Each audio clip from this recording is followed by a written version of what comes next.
Sandi Aulia penuhi panggilan polisi terkait dugaan endorse judi online.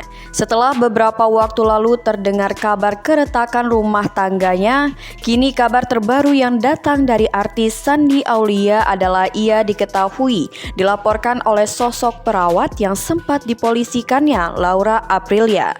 Maka dari itu pada Kamis 4 November 2021 didampingi sang kuasa hukum, ia mendatangi Polda Metro Jaya.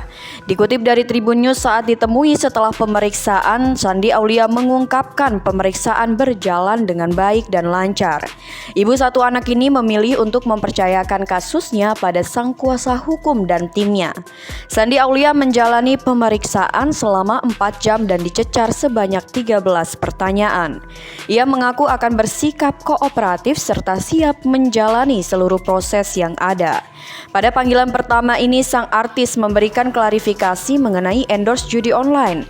Akan tetapi Laura Aprilia turut mempolisikan Sandi Aulia dalam laporan yang lain. Lanjut, Sandi Aulia memilih mengikuti proses hukum dan tidak memberikan pembelaan. Sang kuasa hukum menerangkan pemanggilan selanjutnya akan menunggu panggilan dari pihak penyidik.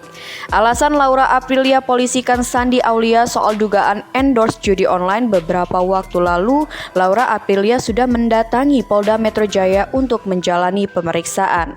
Ketika ditemui, kuasa hukum Laura Aprilia menegaskan kliennya mengalami beberapa kerugian.